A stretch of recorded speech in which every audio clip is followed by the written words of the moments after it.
एक कहानी ऐसी थी प्रवीण के साथ। एक बड़ी कंपनी के एमडी अग्रवाल साहब रोज 10 बजे सुबह ऑफिस पहुंच जाते थे। हर दिन की तरह ऑफिस जाने को वो उठे और कपड़े निकालने को अलमारी खोली तो देखा कि जो कपड़े पहनने का सोचा था वो कपड़े ना तो धुले थे और ना ही प्रेस किए हुए थे। इस पूरे ही हफ्ते ऑफिस वो अपने जा नहीं पाए थे। सोचा कुछ और ही पहन के चले जाएंगे आज। जब नहाने को बाथरूम में गए और बाथरूम से निकलकर सामने बिस्तर पर देखा तो वही कपड़े जो पहनने को सोच रहे थे वो अलमारी से निकालकर बिस्तर पर रखे थे, धुले प्रेस किए हुए। और अलमारी खुली हुई तो थी लेकिन अलमारी का दरवाजा अभी भी धीरे धीरे हिल रहा था। अग्रवाल साहब की आंखें भर आई थी। उन्होंने अपने कपड़े पहने और ड्राइवर को गाड़ी निकालने के लिए कहा। जब नाश्ता करने नीचे उतरे तो इधर उधर पूरे किचन में ढूंढा लेकिन कुछ मिला नहीं। आखिरकार फ्रिज में देखा तो कल का बचा हुआ खाना रखा था। सोचा कि नौकर छुट्टी पर है तो जो भी थोड़ा बहुत है वही खा लिया जाए। मन तो नहीं था लेकिन रात भी उन्होंने कुछ नहीं खाया था। फ्रिज से नाश्ता निकाला और डाइनिंग टेबल पर बैठ के खाने ही जा रहे थे तो हाथ धो लेने का ख्याल आया। अग्रवाल साहब उठे और हाथ धोने गए और हाथ धोते धोते ही एक आवाज उन्हें सुनाई दी। अग्रवाल साहब पलटे तो देखा डाइनिंग टेबल पर प्लेट नहीं थी। हाथ बिना पहुंचे ही वापस आए तो माइक्रोवेव खुला हुआ था और उसमें रखी प्लेट का खाना गर्म हो चुका था। अग्रवाल साहब ने प्लेट उठाई, टेबल पर बैठे लेकिन एक भी निवाला खा पाने से पहले ही उनकी आंखों से आंसू छलक गए। उन्होंने प्लेट सरकाकर हटा दी, ड्राइवर को गाड़ी वापस गराज में रखने को कह दिया और आज ऑफिस न जाने की सोची। चुपचाप डाइनिंग टेबल पर बैठे। बस अग्रवाल साहब रोए जा रहे थे जब उन्हें एक आवाज सुनाई दी। तुरंत उन्होंने पलट के देखा। कुछ दिखाई तो नहीं दिया लेकिन आवाज लगातार आती रही।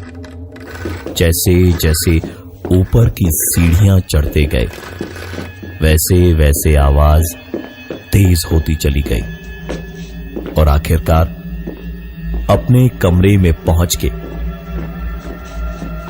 उन्होंने देखा तो दीवार पर कुछ लिखा था उनके लिए, I miss you daddy. Agarwal साहब के घर के पीछे की ही बस्ती में रहने वाला मंदार किसी बार से देर रात लौट रहा था। नशे में बुरी तरह से धुत, चाल लड़खड़ाई हुई थी और आंखें नशे में बंद हुई जा रही थी। मंदार लहराती हुई चाल में अपनी खोली के पास पहुंचा तो गली के मोड़ पर जो पागल बैठा रहता था आज वो उसके दरवाजे के बिल्कुल सामने बैठा था। हमेशा की तरह आज वो ना तो हंस रहा था ना चीख चिल्ला रहा था बल्कि चुपचाप बहुत ही शांत होकर बैठा था और लगातार बस मंदार के दरवाजे की ओर टकटकी लगाए देखे जा रहा था। मंदार ने आते ही जब उसे ऐसी हालत में देखा तो जेब से 1000 का एक नोट दिखाता हुआ उसे ललचाता हुआ नशे में बोला, अरे पगले ये देख रोकड़ा मांगता ही तेरे को, भूख लगाए तेरे को सालिया। उस पागल ने मंदार को वैसे ही बैठे बैठे बिना हिले सिर्फ आंखें घुमाकर देखा और मुस्कुराते हुए कहा, नहीं रे, मेरे को सिर्फ 400 रुपये मांगते। मंदार जोर से हंसा और बोला, अच्छा सिर्फ 400 मांगता है, काय गोरे? क्या करेगा तू 400 रुपए का? हाँ? इस सवाल के जवाब में उस पागल की मुस्कुराहट थोड़ी और चौड़ी हुई और उसने कहा, तेरे कफन के वास्ते हलकट, अभी तू मरेगा तो तेरे कफन को रोकना लगेगा ना। मंदार को जितनी चढ़ी थी ये सुनते ही उतर गई। वो एकदम से अपना आपा खो बैठा और उस पागल पर चढ़ बैठा। मेरा कफन का पैसा चाहिए तेरे को? मैं मर जाऊंगा तो तू मेरे कफन के दान का काम करेगा? साले भाग यहां से, वरना मार मार के टुकड़े कर दूंगा मैं तेरे। नशे में उस पागल को 2-4 थप्पड़ मार के मंदार अपनी खोली में घुसकर सीधा लेट गया और सोचने लगा कि अभी हुआ क्या था। ऐसी बात का जवाब मिल पाना थोड़ा मुश्किल था और लेटे लेटे ही उसने अपनी टीन की टप्पर पर एक आवाज सुनी।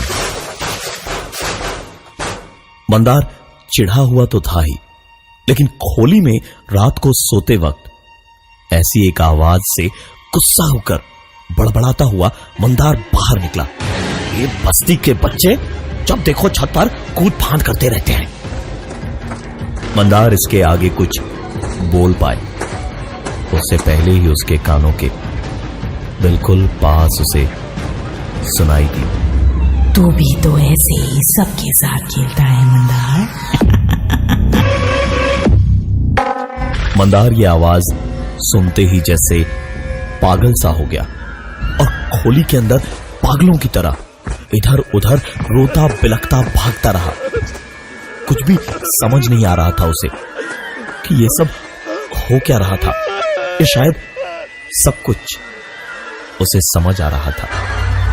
मंदार ने जैसे ही सोचा कि वो खोली से बाहर निकलकर भाग जाएगा और दरवाजा खोलने की कोशिश में उसने दरवाजे को खींचना शुरू किया तो दरवाजा, जो शायद एक लात में टूटकर बिखर जाता, वो बुरी तरह खींचने और धकेलने के बावजूद नहीं खुला। मंदार वहीं बैठकर अपना माथा पीटने लगा तो उसकी छत पर जोर जोर से कुछ आवाजें दोबारा होने लगी।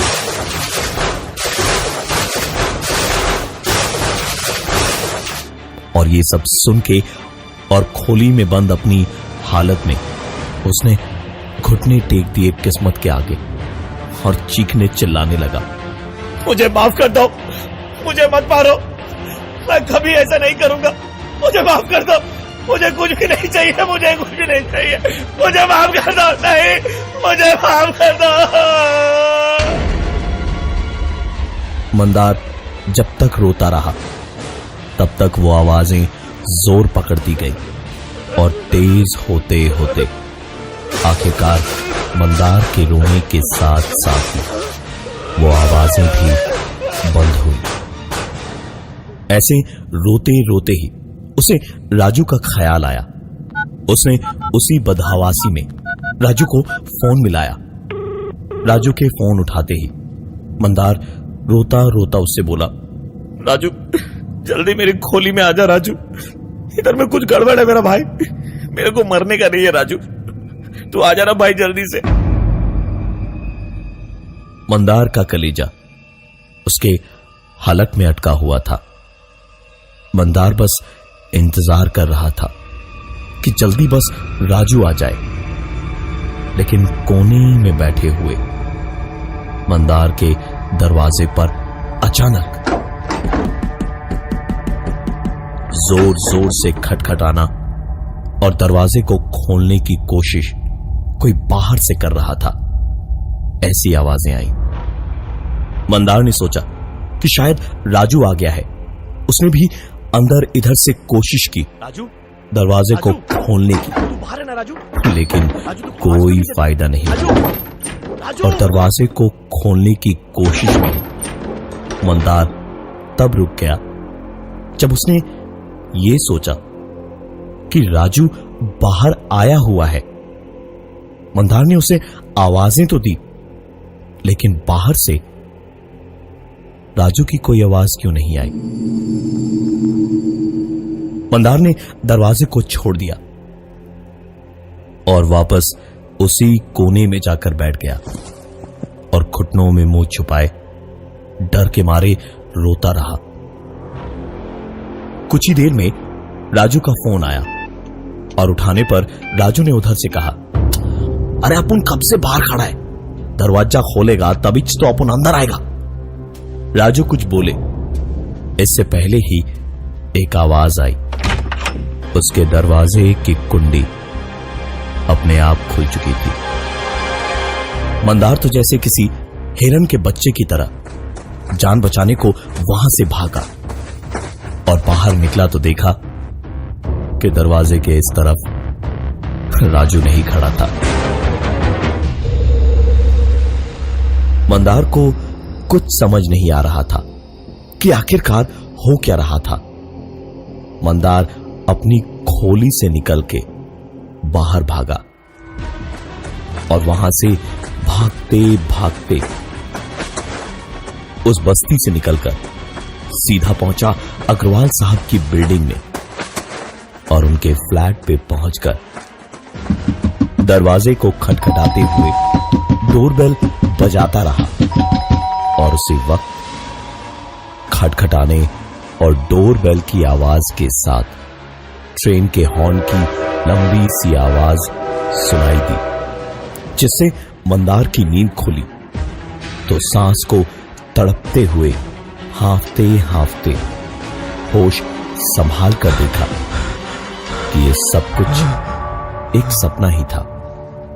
उठ के मंदार ने पानी पिया तो उसका फोन उसी वक्त बजा। फोन उठाया तो राजू का फोन था। उसने कहा, अरे मेरे को फोन करके बुलाया लेकिन 10 मिनट तक दरवाजा नहीं खोला, पागल हो गया क्या? मंदार कुछ भी बोल पाए ऐसा हाल नहीं था उसका। उसने फोन काटा तो उसी वक्त जैसी आवाजें अपनी छत पर उसने सपने में सुनी थी वैसे ही आवाजें होने लगी। बस इस बार आवाजें बहुत तेज थी। ऐसा लग रहा था जैसे उसकी छत टूटकर गिर जाएगी।